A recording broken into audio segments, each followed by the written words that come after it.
They said it would be different this time. Fewer politics, less tension. We all agreed, my mother had insisted. No drama, Mira. Not at your sister's wedding. But from the moment I stepped through the arched Vineyard gate, everything about this weekend felt like a performance, and I had not been cast. The sun dipped low over the rolling hills of Napa Valley, bathing the Langley estate in gold light. Glasses clinked beneath canopies of white linen, waitstaff glided between hydrangeas and polished oak barrels, and the air smelled like fig compote and perfectly managed distance.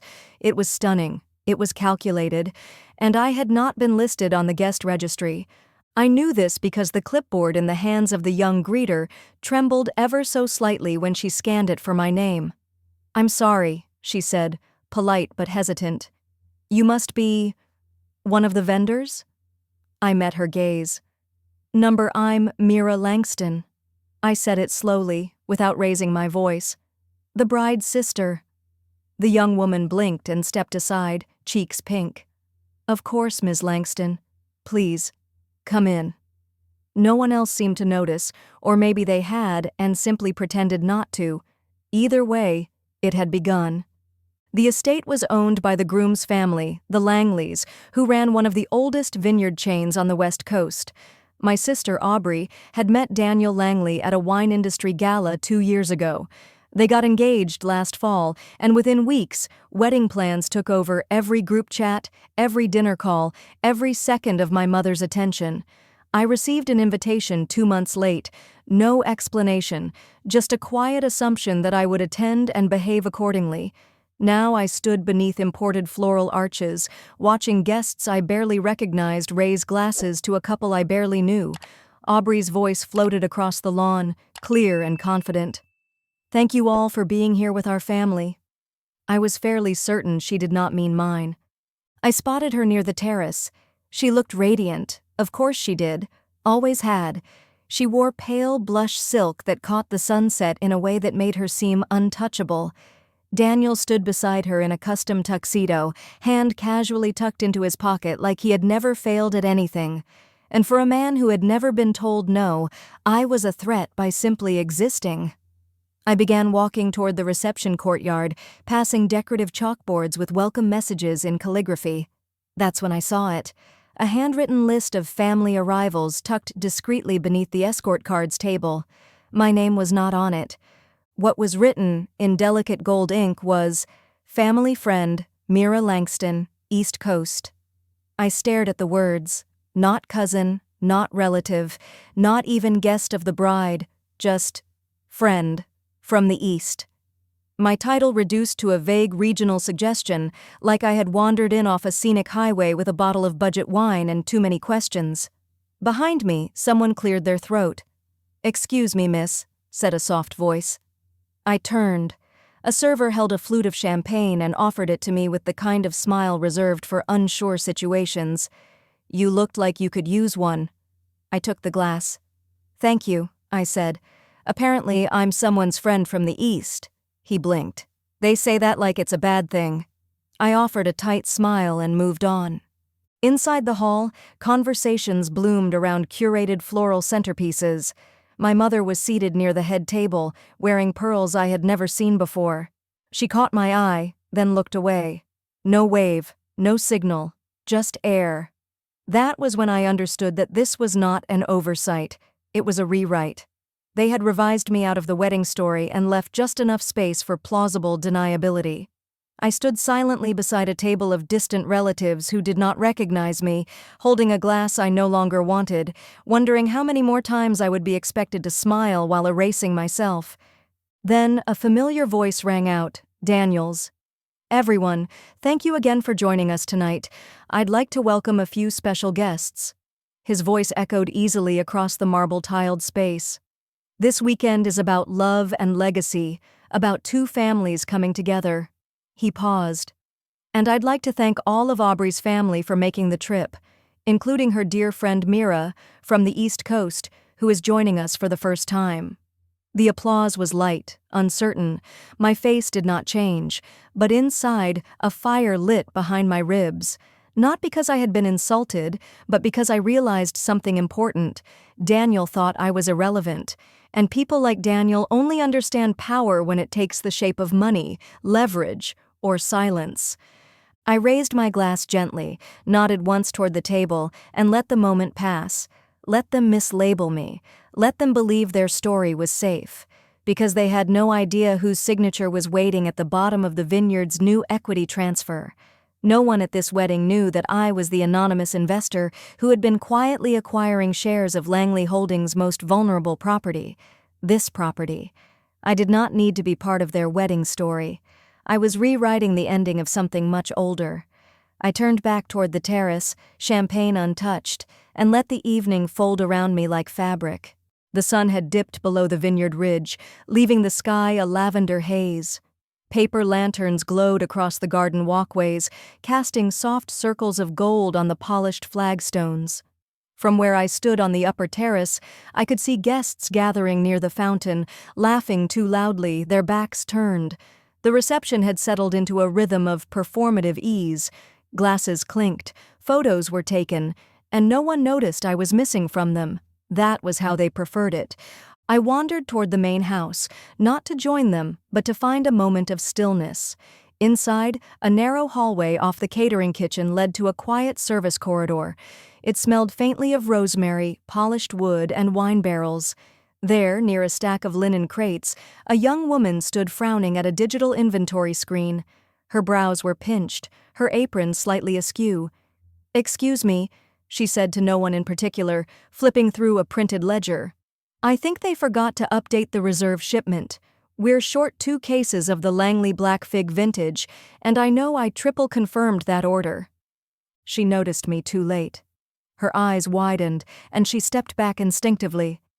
"I'm sorry, guests aren't supposed to be back here." I gave a light nod. "I understand. I was just looking for a quieter room." I turned to leave, but she hesitated. "Wait, Mira Langston?"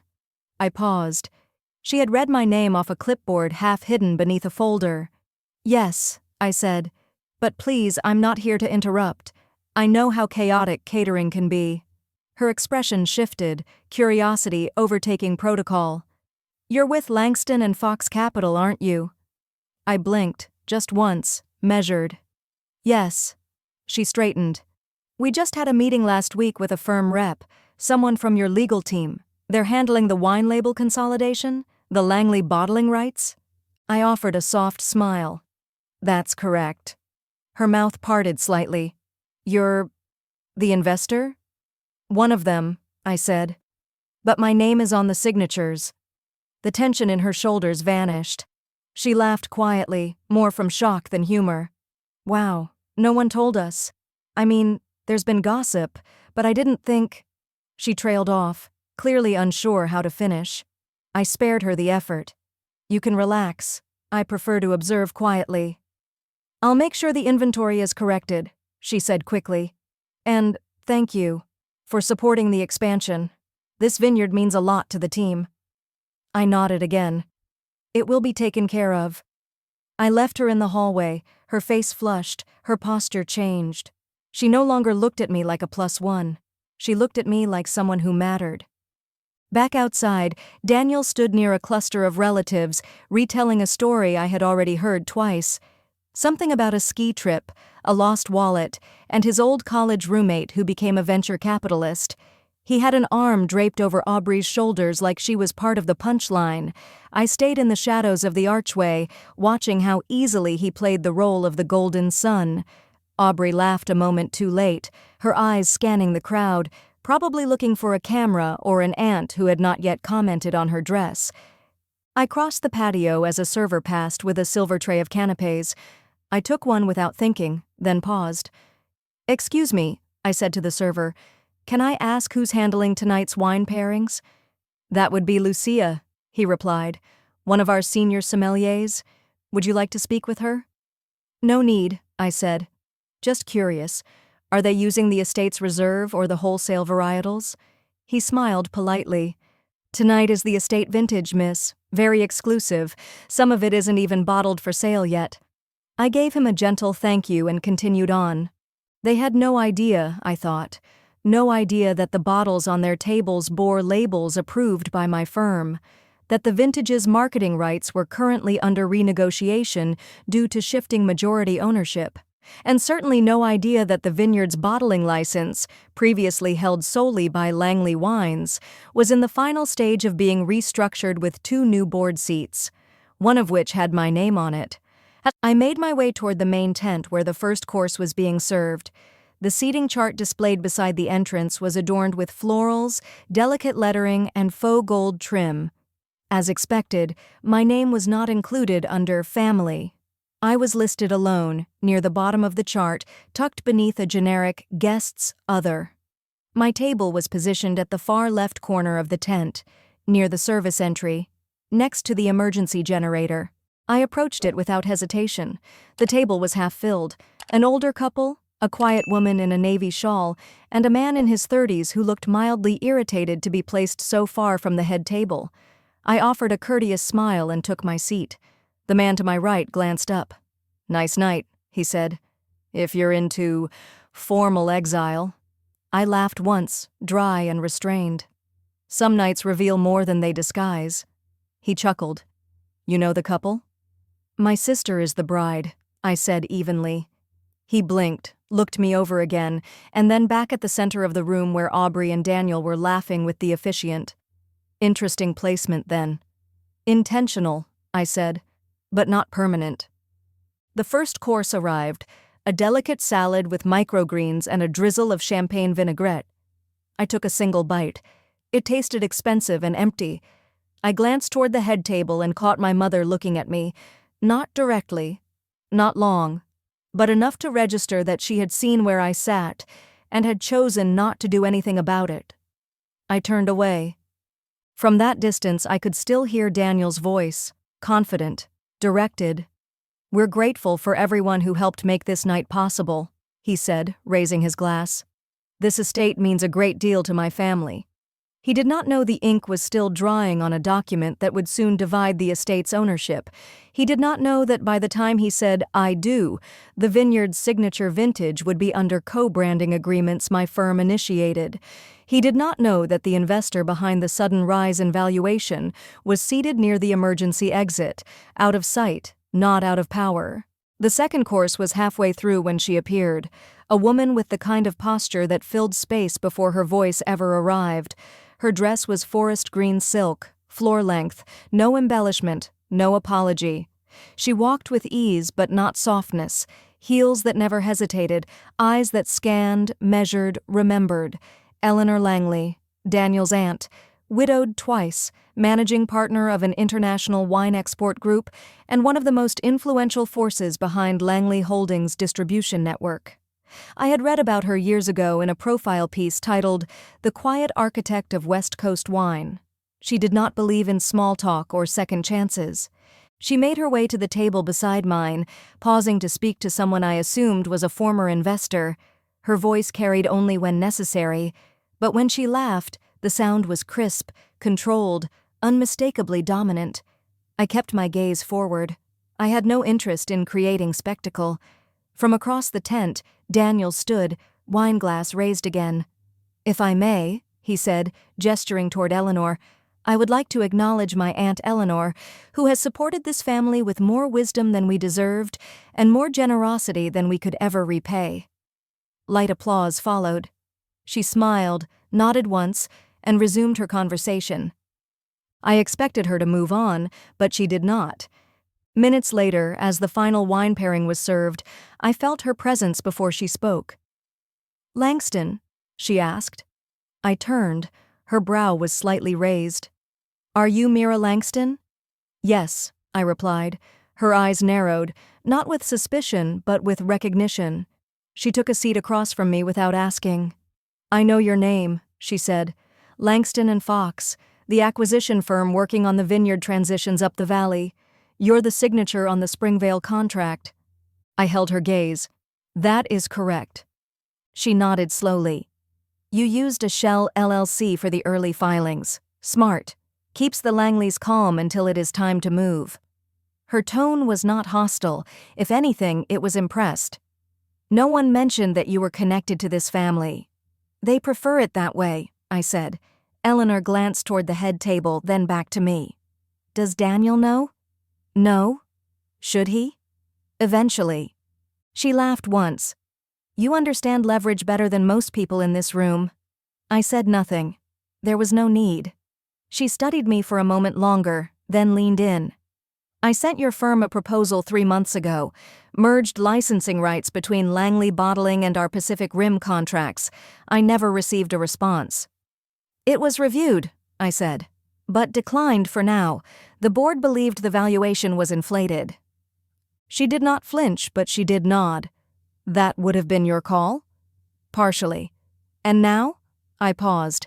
I am reconsidering. Eleanor smiled. It was the kind of smile that did not warm. It revealed. Interesting. And you are just sitting here at table 9, under guests, other. She tapped her manicured finger on the edge of the linen. This family never learns.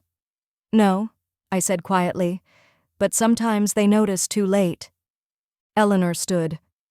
I am going to ask someone to move you to a different table. You are not a peripheral guest, and you should not be treated as one. I looked up at her. That will not be necessary. It is not for you, she said. It is for me. I prefer not to be embarrassed later when the board sees the photos. She walked off before I could respond, heels clicking sharply over the stone. Within 10 minutes, a coordinator arrived at my side, overly polite, hands folded. Ms. Langston, she began, we seem to have made an error in placement. If you are willing, we would like to seat you closer to the family area. Of course, I replied. I stood, taking my glass. The man to my right raised an eyebrow. Upgrade? Perspective, I said. Temporary, but useful. The new table was not quite the head table, but it was close enough that my mother could see me without turning her head. Aubrey noticed too. Her smile slipped for just a second before she turned back toward the photographer. Daniel did not seem to register the shift at all. By the time dessert was served, word had begun to ripple. Quietly, subtly. A few glances here, a mention there. Nothing confirmed, but something disturbed. A tremor in the script. Eleanor had returned to her seat with a fresh glass of wine and said nothing, but her presence near me had already altered the landscape. Influence, like scent, spreads without announcement. The band played a slower set now, strings under lights, guests swayed near the garden fountain, the photographer clicking shots they would edit tomorrow. I watched them all, confident, polished, unaware. It was not bitterness I felt, it was distance. I had crossed into a different understanding of what power meant. I no longer needed to win their approval, I needed to ensure their structure did not survive its own hypocrisy. Near the buffet, someone whispered, "She's with the capital firm." Another said, "Her name's on something big." I let the rumors spread like wine through linen. Not loud, not messy, just irreversible. I had not intended to attend the post-dinner walkthrough. It was more performance than logistics, a chance for the bridal party to twirl in candlelight and feign spontaneity while the coordinator rehearsed the art of the surprise moment. Still, I stayed. Not out of obligation, but because watching people reveal who they are when they think the structure protects them is one of the few reliable pleasures in elite social gatherings. The Vineyard's south terrace had been strung with rows of Edison bulbs. They cast a warm, flattering glow that made even tension look soft. The planner clapped her hands twice. "We are going to run the toast handoffs and positioning. Everyone please gather." Chairs were rearranged. Someone handed Daniel a revised script. Aubrey stood at the center, already posing, her spine held in perfect performance posture. When she saw me still seated just beyond the arch, her eyes narrowed, then softened. She turned back to her maid of honor, whispering something I could not hear. But I saw the glance she gave me. It was the same one from childhood, the one that came when I wore something that made her feel uncertain. My mother approached me from behind. "You do not need to stay for this," she said. Not unkindly, just deliberately. "They are reviewing cues and audio. It is not relevant to guests." "I am not tired," I said. "I prefer the air out here." She hesitated, then offered a familiar smile, the one that smoothed edges while retreating from any real engagement. We all agreed this weekend would not be about drama, Mira. And yet here we are, I replied. You seated me with investors and minor cousins while the wedding is hosted at a vineyard I flagged for acquisition? You know very well that Daniel chose the location. None of us were involved in the planning. That is implausible, I said, holding her gaze, and irrelevant. She straightened her pearl clasp. It is your sister's wedding. Can you not allow her one weekend without correction? I have said nothing publicly, I replied, but silence does not mean absence. She knows that now. The coordinator's voice rose in volume. Best man, please to the right. Aubrey, now you face Daniel, and the officiant will stand here. I turned back to the scene, and my mother disappeared into the floral maze of occupied attention. 15 minutes later, as I moved quietly toward the indoor wine bar, I felt a soft tap on my shoulder. The man wore dark slacks, a crisp white shirt rolled precisely at the sleeves, and the kind of calm usually reserved for diplomats and sommeliers. Ms. Langston, he said, my name is Marcus. I am the head sommelier here at Ashbourne Cellars. I remember, I said. You moderated the blind pairing at last year's Lion Summit. He smiled. It is a pleasure to see you again. If you are available, I would like to extend a private tasting opportunity to you this evening. Our vault room has just received a new line, and I believe your insight would be valuable.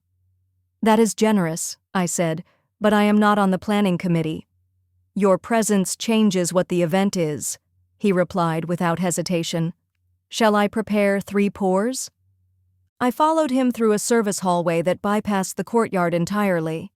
The tasting room was small but pristine, climate-controlled, lined with clean oak barrels and 2 leather stools. A chilled bottle rested on a velvet runner. This is our 2020 reserve, he said, pouring without asking. A test run for the Aspen and Tokyo programs. I sipped. The oak was restrained. The finish lasted exactly long enough to confirm its complexity. Structured, I said, but not over-engineered. As we hoped, he replied. He poured a second glass. You understand nuance. I understand risk, I said, and potential return. He tilted his head. Would you consider a partnership? In what capacity? Private cask access, branding collaboration, possibly an exclusive estate series under your firm's signature. I studied him. Do you offer this to all bridesmaids? Only to those whose shell company owns 27% of the supplier's bottling rights. I set the glass down. I have not confirmed the acquisition publicly, and I have not spoken to anyone who would repeat what I already know, he replied. We prefer early positioning with high discretion. Outside, the strings resumed. The reception rehearsal was entering its final staging.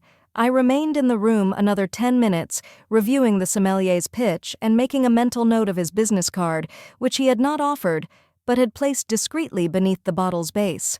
When I emerged, I was met not by chaos or confrontation, but by a soft wave of recalibration. Staff members nodded. A few guests glanced away. Power, once exposed, alters the shape of presence. Back near the courtyard, Aubrey was surrounded by her bridal party.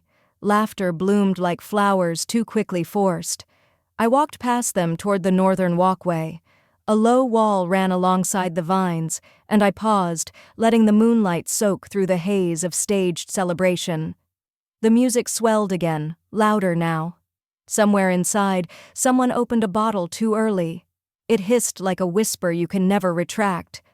I knew I had crossed another threshold, not through announcement, through invitation, unsolicited, strategic, and earned. By morning, the house had quieted into the kind of stillness that comes not from rest, but from too much pretending. People whispered more. Even the florists moved as if they were guests now, aware of the hierarchy they'd stepped into. When I stepped into the glass atrium near the west lawn, a silver tray had already been placed at my table. No note, just an invitation hidden in execution. grapefruit segments arranged like petals, a folded linen napkin, and an espresso brewed the way I preferred, no sugar. It had not been there yesterday. I did not sit. Not yet. A low voice came from the right, just past the pergola. "Miss Langston, do you have a moment?" It was Charles Langley, Daniel's father, chair of the board at Langley Hartwell, a name spoken in mergers like a god's whisper, never visible, but always final.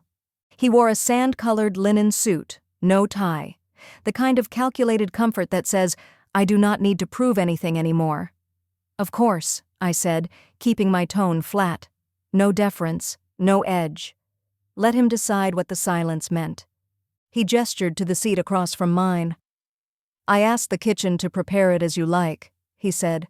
"We have not spoken directly. That was overdue." "You have had access," I replied, "but not motive." He smiled. "That is the kind of answer I remember from your father." My hand paused on the espresso handle. "Then you remember incorrectly. My father would have said something far more gracious." "True," he said. "But you are your mother's daughter." There it was. A legacy not of bloodline, but precision. My mother had interned under Langley Hartwell before founding the Langston Group. Everyone knew the two families had danced through 4 decades of admiration, laced with quiet rivalry. What they never expected was that the daughter from the losing firm would become its silent shareholder. "I wanted to speak before the wedding," he said, "before the photos and the champagne and the noise." "To discuss what?" "Your role." I smiled at that. "I was told I had none." "That is incorrect. You were given none publicly. That is different." He reached into his jacket and placed a single envelope on the table. Cream cardstock, embossed seal, no markings. "What is it?" I asked. "An apology," he said, "in a language your family forgot how to use, structure." I opened it. Inside was a revised seating chart, handwritten, updated at 6:43 a.m., time-stamped and signed. At table 1, where the bride and groom's families would sit, my name had been added. "This would create tension," I said, "which is precisely why it should not be hidden." "I assume Daniel does not know?" I asked. "Daniel," he said, pausing with polite disdain, "does not manage these matters. He performs them." I placed the envelope down without folding it. "Why now?" I asked. "Why offer me visibility when the wedding is already choreographed?" "Because visibility," he said, "was never the problem. What matters is who gave you the light to begin with." He poured his own espresso from a second carafe. "I built an empire by choosing alliances people said were too complicated. I recognize mirrors when I see them. You move quietly, but everything around you adjusts." "You're using this moment," I said, "to control perception." "Yes," he admitted, "and so are you." There was a silence, but not of discomfort, a kind of mutual observation that power requires. "Your firm has been circling the Marlowe acquisition," he said. "We have as well." I nodded. "It is a strong portfolio. If we compete, it becomes a legacy fight. Press loves those. But if we merge share access, your stake doubles without headlines. Mine stays clean." "And you want to seal that in a wedding photo?" I asked. "Not at all," he said. "I want to seal it by choosing who sits next to me when the first bottle is poured." It was a move so subtle, so politically elegant, that I felt a flicker of admiration. He had used the event not just as a celebration, but a boardroom, a hostile takeover via toast. "I will think about it," I said. "No rush," he replied. "We already signed the photographer." As he rose, he adjusted the cuff of his jacket, revealing a pin I had not seen before, a grapevine woven into a sigil. It was the logo of Ashbourne Cellars, embroidered in platinum. "You are invested in this venue," I said. "I am invested in what it represents," he corrected. He left without shaking my hand. No gesture, no parting line. The power play was complete. Now it was mine to finish. Back in my suite, I laid out the envelope on the oak desk and stared at the new seating chart. Table 1. A place visible in every photo, etched in every guest's memory. I was not asking to be seen, I was being positioned. The difference was everything. I changed into my second dress, not the one I had worn the night before. This one was slate blue silk, understated but devastating in silhouette. It was not a color brides approve, which is precisely why I chose it. When I arrived at the terrace again, just before brunch began, several heads turned. Conversations slowed. Serena blinked twice. Daniel looked confused. My mother's face froze, but not in anger, in calculation. And Aubrey, my sister, the bride, watched as her new father-in-law rose from his chair and pulled mine out with a quiet nod of welcome. By the time brunch ended and rosé replaced the champagne, the air at the Vineyard carried a different kind of tension, like a string pulled taut, waiting for someone to pluck it. The laughter came in clusters now, clipped and cautious. Daniel's friends gathered near the back garden bar, forcing inside jokes from old college memories.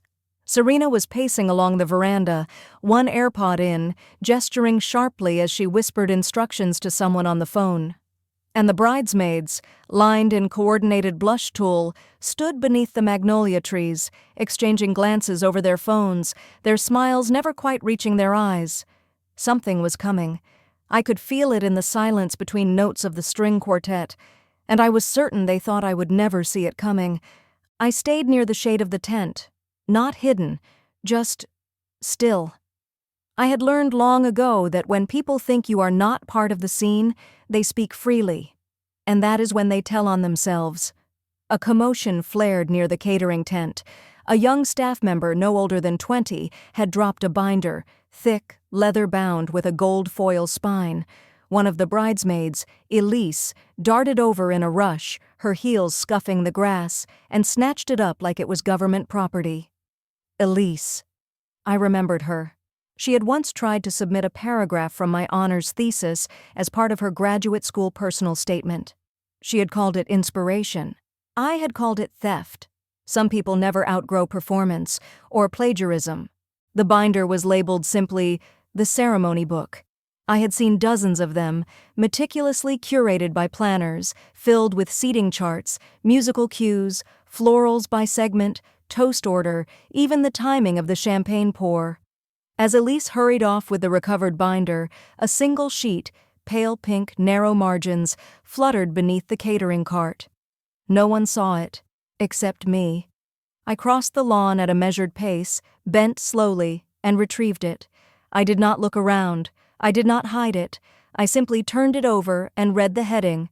Aubrey's toast, rehearsal notes, do not read aloud. That was the first lie. The second came 3 lines into the text. To my new husband, Daniel, who sees me clearly, unlike some people who were always too busy being exceptional. I read the entire page as string music swelled behind me. The draft toast continued, name-dropping Serena, their mother, and assorted guests. It thanked real friends and nodded at certain attendees who are simply present. One line read, "Weddings remind us who lifts us, and who once stood on our necks while pretending it was helpful." I knew immediately the speech was about me. I knew it because it was written with the kind of sweetness that only bitterness produces. The crowd would have laughed. They would have thought it was clever. Only a few would have known what it truly was. Charles Langley, the board members, and me. I memorized every line. Then I folded the page in half, walked toward the service entrance, and handed it to a planner. I smiled and said simply, "This page must have fallen out of the binder." She thanked me without looking. No one questioned why I had it. That evening, the rehearsal toasts began. My mother spoke first. Her words were expected. Warm, curated, unchallenging. Serena followed with a speech that was high-pitched and half-hearted. She complimented Aubrey's Pinterest planning skills and called her a warrior of love. I nearly laughed. Charles Langley delivered a toast about generational alignment, quoting Cicero and softly referencing land stewardship. It was exactly the kind of toast that photographs well. Then it was Aubrey's turn. She stood beneath a string of hanging lights, adjusted the rose gold microphone, and gave the audience a perfect smile. Her dress shimmered slightly as she took a breath and began, "Weddings are mirrors. They show us who we are, and sometimes who we were never meant to be." I blinked, That was not the speech I had read. This version was composed, polished, insult-free. She spoke of family being messy but worthwhile.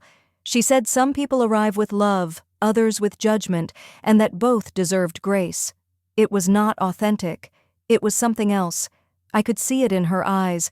She was reading from cue cards placed near the head table. The handwriting was not hers. Someone, likely Serena, had revised it at the last moment. But it was too late.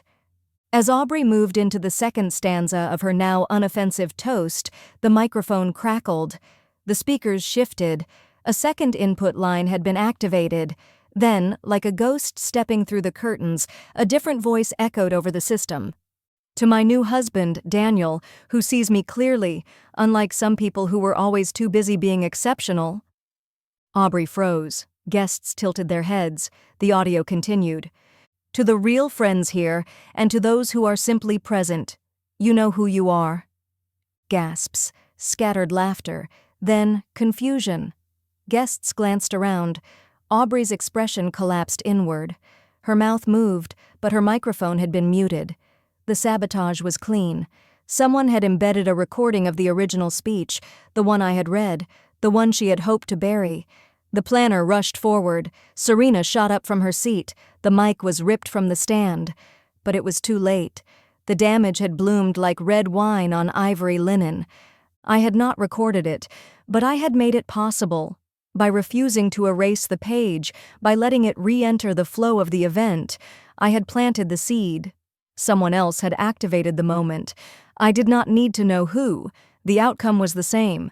Aubrey had tried to hurt me in disguise, and now her disguise had unraveled, right in front of her legacy guests. The rest of the evening limped forward. Aubrey left early to retouch her makeup. Serena snapped at the lighting technician. Daniel tried to stand for a recovery toast, but the microphone was still dead. No one volunteered their phone for a replacement. And Charles Langley, seated 3 tables away, lifted his glass slightly in my direction. Not to his daughter-in-law, to me. Back in my suite that evening, I found a napkin tucked beneath my door. Written in a careful, steady hand, it read, "That was not your voice, but it was your justice. Charles Langley." I folded the note and placed it in my travel case, alongside the revised seating chart from that morning. Then I poured a single glass of Cabernet, turned off the lamp, and watched the moonlight reflect in the mirror. I had not fought for visibility. I had allowed it. And in doing so, I had revealed everything they tried to control. The day of the wedding began the way most important days do in families like ours, with silence so polished it could be mistaken for peace. The ceremony was scheduled for 4 o'clock. By 10, the estate buzzed with tension in pressed shirts and fresh hairspray. Staff whispered. Bridesmaids avoided eye contact. Charles Langley was already in a meeting by the pool house with 2 legal advisors. I knew because I had been watching from the balcony since sunrise. Not for paranoia, but because observation is the only way to survive people who believe in fiction more than memory. I had not planned to act that morning. My speech was silent. My impact had already been written across wine bottles and whispered into microphone feedback. But legacy, I have learned, is not just about power. It is about recovery, about retrieval, and I was done allowing my father's name to be treated like an uninvited guest in a house he helped fund. The Langston cufflinks, sterling, engraved with the old crest before my mother remarried, had been promised to me when I was 17. They were supposed to be passed down with the rest of my father's small estate. I had worn them once at his memorial, then they disappeared. My mother told me they had been misplaced in a move. "A box went missing in storage," she said, eyes dry, tone final. "Not everything can be saved." I believed her. For years. Until 3 nights ago, when a sommelier, drunk on his own pride, mentioned to me, "Funny, I saw that same crest on a pair of cufflinks in the display case. The bride's family brought them out for a vintage-themed photo." I said nothing at the time. But I remembered. That crest did not belong to Aubrey. It belonged to the man my mother buried in silence. I waited until the pre-ceremony chaos reached its peak. Stylists darted through the halls, steamers buzzed behind closed doors, and the entire bridal wing smelled of nerves and setting spray. I wore soft shoes. I walked without sound, and I entered my mother's suite using the second key, given to me when I was 11 in a moment of brief affection. She had not changed the lock. Inside, the air was cold with artificial air conditioning and colder with the scent of preserved linens. Her closet was the size of an executive office, white lacquered and arranged by hue. There were 4 locked drawers. Only one had a tarnished key still inserted. I turned it. Inside, under a layer of lavender tissue, were several heirloom boxes. Most were labeled with Aubrey's name in scripted foil. One was not. It was navy leather, older than the rest, untouched by the monogram trend. Inside it, wrapped in the edge of a handkerchief, were the cufflinks. My father's crest, 2 crossed keys beneath a crown of oak. They were heavier than I remembered. Solid, cold, real. There was a note tucked beneath the cloth. It was not handwritten. It had been printed and folded precisely. Gifted to Serena for use during wedding photos. Returned to storage box after ceremony. Serena. Not even Aubrey. My sister, the one who had feigned kindness all weekend, had been wearing my father's cufflinks in a wedding album staged around a man my father never knew. I did not cry. I did not rage. I took the cufflinks, closed the box, and carried it with both hands. Back in my suite, I placed the box at the center of the desk, opened it once more, and stared at the objects that should have never been lost. The family had not thrown my father away. They had hidden him, covered him with curated light and passed down lies.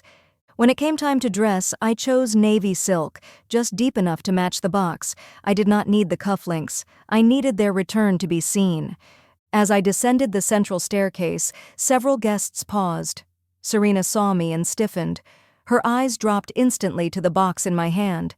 She said nothing, just turned and walked faster toward the waiting car. The ceremony was held at the base of the Vineyard, where the slope of the hill curved into an altar framed with eucalyptus and white roses. Seats had been arranged to face west, into the sun, a metaphor perhaps, but sunlight does not bless. It exposes. Just before the procession began, I approached the groom's aunt, Eleanor, and handed her the box. I said nothing. She opened it, glanced inside, and looked up. "They told me these were part of a Langley legacy photo," she said. "They are not." "I see that now," she replied. Then she nodded. "Would you like me to keep them safe until after?" "No," I said. "I want you to carry them during the service. Just once. That will be enough." Eleanor, who had once described herself as allergic to sentiment, tucked the box into her clutch and walked to her seat like it carried a crown. The ceremony unfolded in scripted beauty. Vows, soft tears, carefully timed laughter. But every time someone turned to glance at the honored guests, they saw Eleanor Langley, seated 2 chairs from the groom, with a navy blue box resting quietly in her lap. Aubrey never acknowledged it, neither did my mother. But legacy does not need permission. It only needs to be returned. The ceremony ended just before the sun dipped behind the Vineyard ridge, casting the rows of vines in honey-colored shadow. Aubrey and Daniel kissed, the crowd applauded, and the hired drone arced over the hill to capture their walk up the aisle, her veil trailing like a manufactured breeze. I did not clap. I stood. I turned. And I walked the long way back to the reception hall, past the staff parking lot, past the old gate at the edge of the estate, the one with the plaque reading Ashbourne Cellars, established 1952. The plaque would be changed by the end of the fiscal year. So would the deeds. And I had decided it was time they all knew. The reception hall was all champagne and string quartet grandeur. A wall of roses framed the sweetheart table. Guests rotated between oyster towers and Polaroid guest books. It was as curated as a cover spread. Serena moved from table to table, managing chaos disguised as charm. Charles Langley stood quietly by the bar, speaking to no one, a glass of red in hand, watching everything. Just before dinner was served, the planner approached the head table. "It's time for the bride and groom's first toast," she said. Aubrey stood. Daniel followed. The hall quieted. The lighting dimmed to a perfect gold, and 2 crystal flutes were placed in their hands. Aubrey smiled, wide, polished, without a tremble. "To new beginnings," she began. "To building a life together, grounded in legacy, rooted in love." She turned toward Daniel. "To the vineyard that raised you, the land that shaped you, and the family that made you the man I married today." I watched the audience, not the couple. They smiled, sighed, nodded. They heard the words, but not the mistake. Because that land, Ashbourne Cellars, was no longer solely in Langley hands. Aubrey raised her glass. "And to the home that will carry our name for generations, our estate, our family, our vineyard." The room clapped, and Charles Langley set down his glass. He stepped forward, polite but deliberate, and took the microphone from his daughter-in-law's hand. The shift was so subtle it took a moment for the room to register that something unscripted was happening. He turned, faced the guests. "I would like to clarify one small detail before we all raise our glasses again," he said, voice calm, low, final. "Ashbourne Cellars will not carry the Langley name alone. As of this week, its controlling interest has transferred, not out of family, but into a different branch of it." Gasps, whispers. Aubrey's hand twitched around the stem of her glass. "I am proud to announce," he continued, "that the vineyard you are toasting was secured through the leadership of Langston and Fox Capital, specifically the strategic work and vision of Mira Langston." I did not move. I did not smile. I simply held my glass. Charles turned back toward me, raised his own. "To Mira, and to the future she did not demand, but earned." There was no applause. Not because they disagreed, but because they had not yet figured out what it meant. Aubrey stood frozen. Serena turned pale. My mother's face became unreadable. And the photographer, unsure of what moment to capture, took a photo anyway. The crystal rang. I touched my glass to Charles Langley's. The clink was sharper than I expected. The rest of the reception unfolded like a painting that had already cracked beneath the surface. The bride smiled harder. Daniel drank faster. Conversations quieted when I passed, not out of malice, but recalibration. People need to rewrite their mental script when power changes hands. I gave them time. Near the dessert bar, one of the Langley cousins leaned in and said, "So, you really bought it?" I answered without breaking eye contact. Number I acquired the assets that made it possible to own it. The purchase was simply a formality. He did not ask another question. Outside, on the terrace, Eleanor Langley lit a cigar. She offered me one. I declined. "You handled that better than I would have," she said. "I did not handle it," I replied. "I let them finish their sentence." She exhaled slowly. "You're going to be running things before the next harvest?" "I already am." We stood in silence for a moment, watching the staff prepare the courtyard for dancing. String lights flickered. Someone reset a speaker. Aubrey's laughter drifted from behind a hedge, too high, too empty. "She will never forgive you," Eleanor said. "She never had to," I replied. "She thought you would walk away." "I did. Once. Now I just walk through." Inside, a custom wine label display had been set up, bottles wrapped in foil and tied with gold string. One bore the name Langley Legacy, printed in thick serif across the glass. Except it did not. I had seen to that. The shipment labels, delivered 2 nights ago, had been updated. The font was the same, the design identical, but the name beneath it read, Langston and Langley Reserve. Quiet, elegant, unavoidable. As guests selected bottles to take home, one by one they began to notice. Some said nothing, some whispered. One asked a coordinator, "Is this a misprint?" She shook her head. "No," she said, "it's official." The morning after the wedding, the Vineyard estate was quiet in that strange, breathless way places get when the story has already happened. The tables had been cleared, the florals removed, the string lights unplugged. And yet, attention still lingered in the soil, like the vines themselves remembered the ceremony differently than the people did. I sat in the corner of the guest library, a cup of black coffee untouched beside me, watching staff fold napkins with mechanical precision. I had not slept. Not because of guilt or even adrenaline, but because clarity has a habit of arriving when no one else is looking. The night before had changed everything, but the consequences I knew were only beginning. It was almost noon when Serena knocked. She did not wait for me to answer. She opened the door halfway, paused like she was hoping I would send her away, and then stepped inside. She wore no makeup, her eyes were swollen, her posture held none of the usual defiance, and in her hand she held something I had not seen in over a decade, a small red notebook, doe-geared, leather-bound, with a brass clasp I used to fiddle with when we were younger. My father had given it to me for my 12th birthday, the year I began writing down the things no one in our family wanted to hear. She held it out in silence. "I took it the day he died," she said. "You left it on the window seat. You were too upset to remember. I should have given it back." I did not move. I did not reach for it. Not yet. "I read it," she added, and then looked down as if ashamed to speak the words aloud. "I read all of it.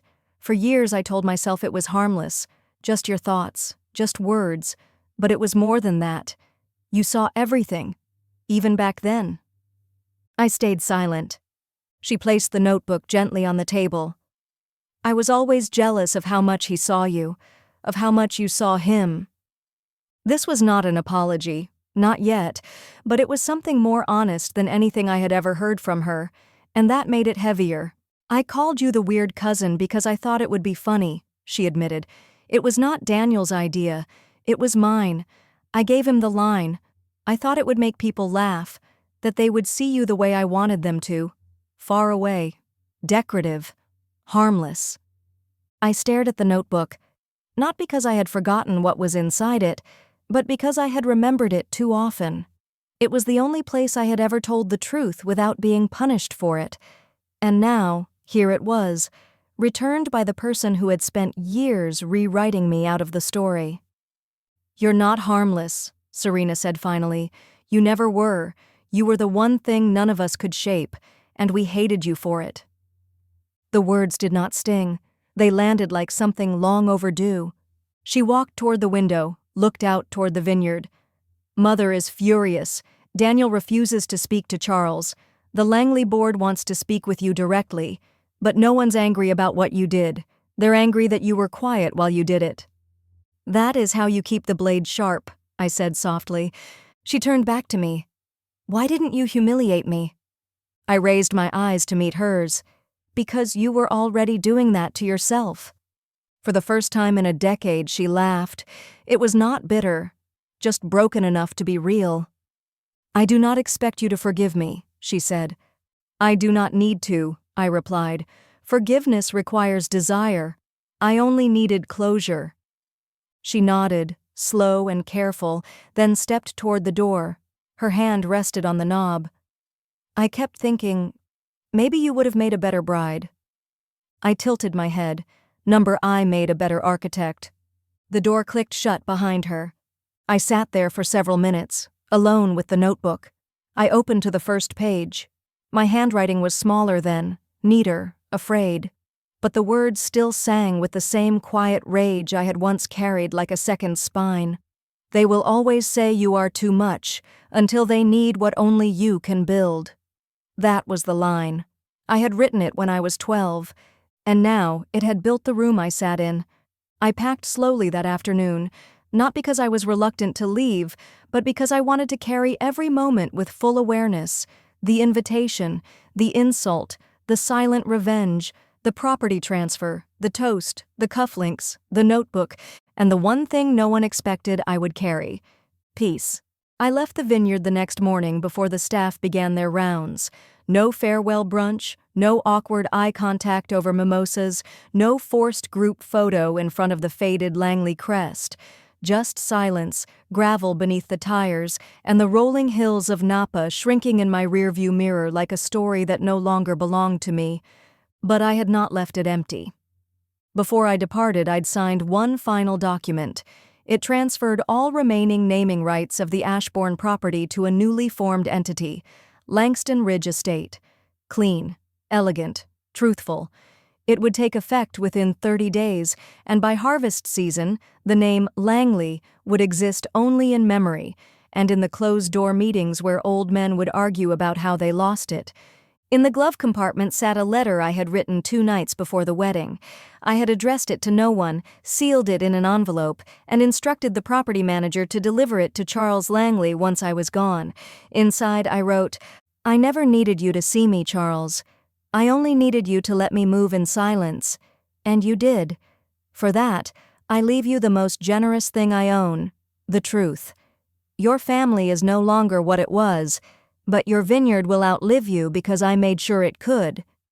I did not expect a response, but I did expect a reaction, and that was enough. 3 weeks later, an article appeared in Wine and Harvest Weekly titled, "The Silent Takeover: How Langston Ridge Redefined Legacy in a Single Season." It featured a full-page photo of the estate, bathed in golden dusk, with a new sign being mounted at the gate. The plaque shimmered beneath the headline. Beneath that, in small italic font, a quote was printed. "She didn't make a scene, she made a point. Anonymous guest. No one said my name, but no one needed to." Within a month, I received 3 offers to speak at legacy estate conferences. 2 vineyards from Washington state reached out with partnership proposals. A sommelier in France sent me a handwritten letter asking if I would consult on a heritage relaunch for his family chateau. I replied yes, but only after I finished something of my own. I purchased a modest estate 40 miles from the vineyard, nothing too grand, just enough acres to feel like mine. I called it Red Line Orchard, a nod to the red notebook and the margins I was once forced to write in. There would be no family crest here, just harvest, craft, legacy. On the first day of fall, I opened the red notebook again. Flipping through the pages, I realized something startling. Not one entry was about revenge. They were all about seeing clearly, about asking, what do they want me to be? And then writing down who I actually was, a map of becoming, a memory of resilience. On the final page, I added a line, "The ones who call you strange are only terrified of what they cannot rewire." I closed the book. I placed it on the shelf. And I walked outside. The sun hit the orchard like an echo of the vineyard, quiet, wide, forgiving. Rows of apple trees swayed in the breeze. Nothing pristine. Everything purposeful. I didn't wear white. I didn't carry champagne. But I toasted myself with a cup of steaming cider and stood barefoot in the grass. No music, no applause. But for the first time, I heard myself. This story ended not with vengeance, but with value.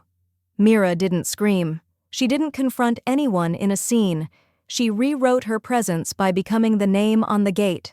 The power of this narrative is that it proves you don't have to raise your voice to take up space. Sometimes you just need to let your silence echo louder than their applause. If this story touched you, subscribe to Revenge with Seren, because some revenge needs no knives, no screaming, just one spotlight, one shining nameplate, and someone they once dismissed, rising, brilliant and unshaken. See you in the next story.